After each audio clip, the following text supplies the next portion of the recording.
So we depart Kuranda and we now start making our way west. So as far as Kuranda goes, there's 2 big full passenger trains that come up from Cairns every single day of the week, all through the year except Christmas Day. So the only trains that travel up the Kuranda range now is the 2 Kuranda scenic railway trains each day, and Wednesdays the Savannahlander, and Saturdays the Savannahlander going back down to Cairns. There's no freight trains or any other trains for that matter that operate out here on any regular basis anymore. As we leave Kuranda now, we're moving on to a track that only sees us once a week in each direction. On the left, a turntable, that's still currently in service, it's still used. Sometimes the Kuranda Scenic Railway train only has 1 locomotive on it, so it has to come up and go on the turntable, be turned for the return journey. Meanwhile, other times there's a pair of locomotives on it facing back to back that doesn't require turning. So from here on in we move on to a track that only we use. Unfortunately, over these next 2 kilometres we've got some local individuals that have taken a liking to placing obstructions on our track, so we've got to go a bit steady for the next kilometre or 2.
So stage 3 was built by Alexander Mackenzie and Company,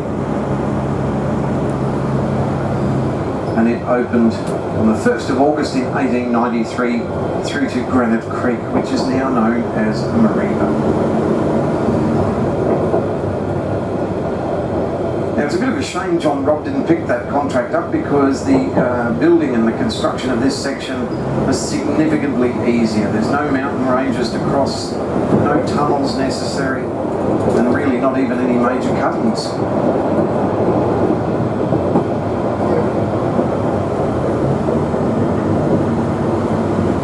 So the continuation of the Cairns Railway beyond Granite Creek or Mareeba ended up going through to Atherton in 1903 and reached Herberton in 1910.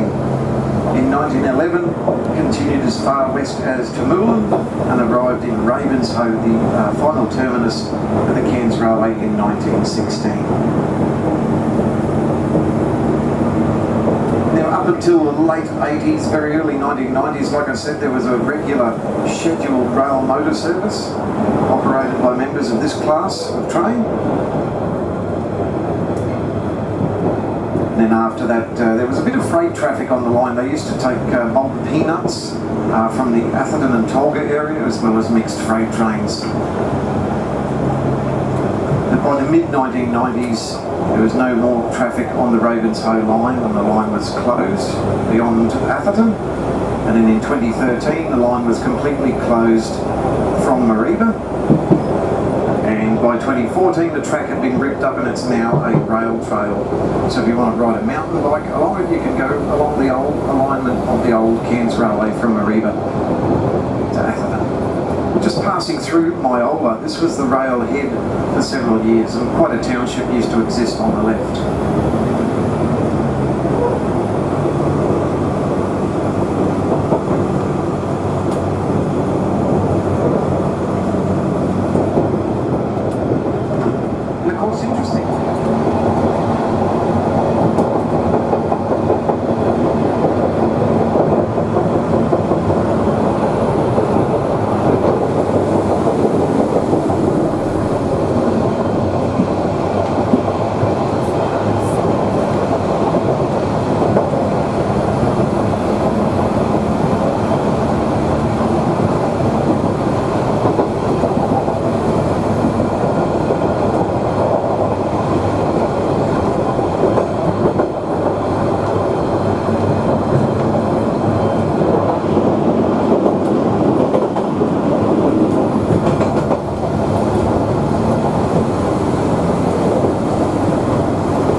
Clever way of transporting the logs, because the log would get caught on snags in the river, or they get smashed up on waterfalls, or sometimes they float off out to sea because the boom arm didn't quite catch them.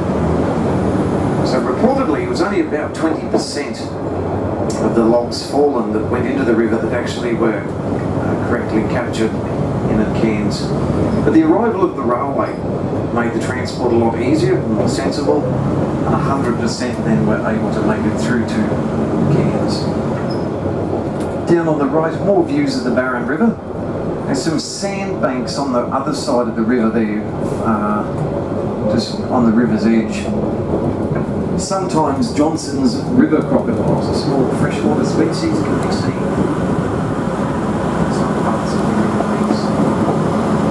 This year so far, we have not been running, we've not seen any yet, but don't ever give up. Some nice rapids there on the river as well on the right.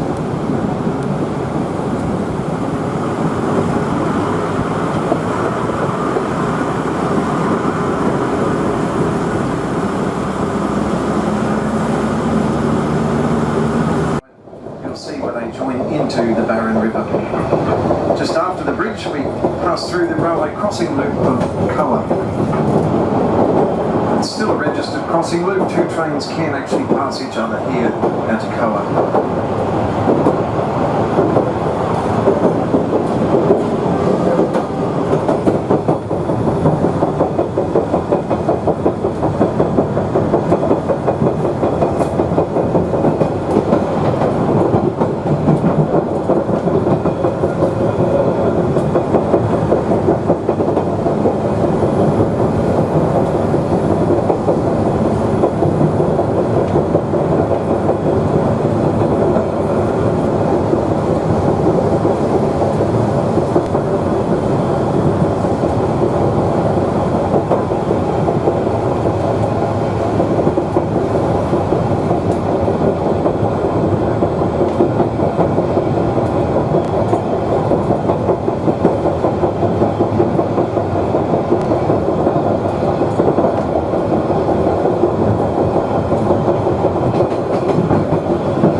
across towards Mareeba. This little area through here is known as Monk's Gap, named after George William Monk, who was one of the early railway surveyors who was involved in the construction of this section of railway.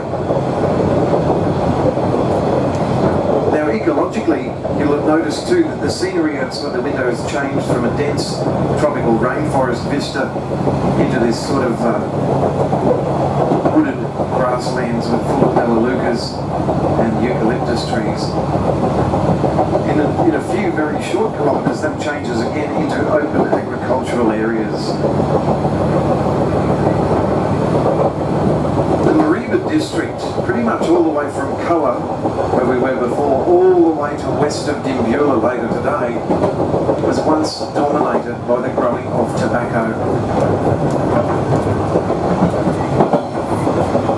Now, the tobacco crops were probably at their zenith in the early to mid-1960s, and they started to wind back very slowly from the mid-1970s, and then somewhat prolifically cut back in the 1990s. By 2002, there were no more crops of tobacco growing on the tablelands.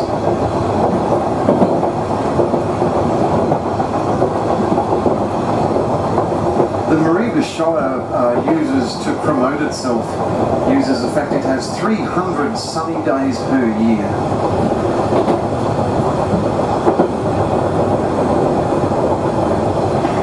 Now, since the tobacco processing and growing operations have ceased, quite a number of replacement crops have been sourced by farmers.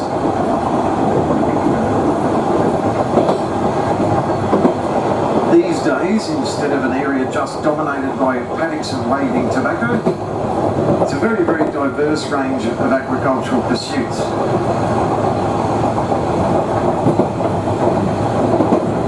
Just some of the things that are now grown on the tablelands include mangoes, coffee, tea, avocados, citrus, melaleuca, sugarcane, and cotton. There is all some floods in here in 2000 where water was so full in this river that it's just lapping underneath this bridge.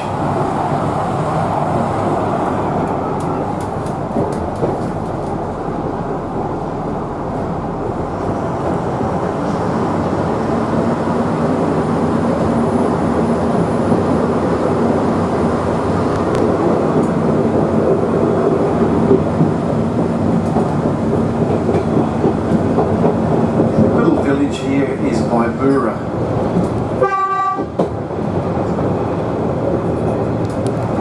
Barron used to be a junction to a branch line, a 32-kilometre line that opened in 1908 to run out to a copper smelter at Mount Malloy. That branch line used to go off on the right-hand side, just in this cleared area here. It was extended another 11 kilometres in 1926 to access a timber sawmill, which was used for cutting railway sleepers.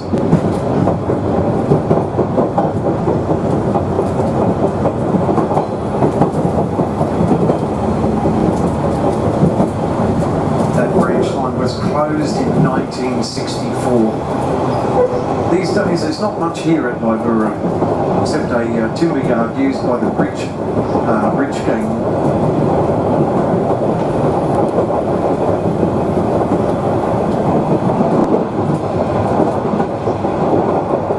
Got a short, straight bit of track that'll take us across to the town of Mareeba.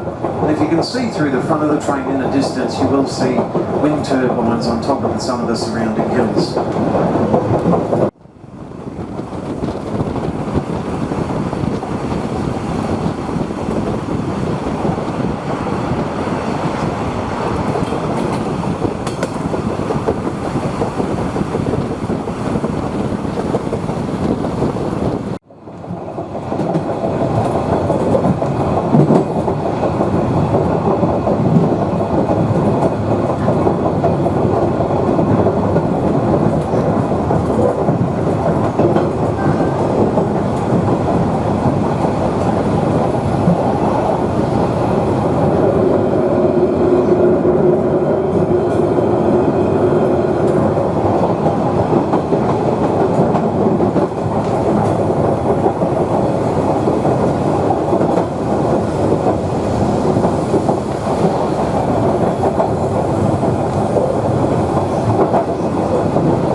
of its former self.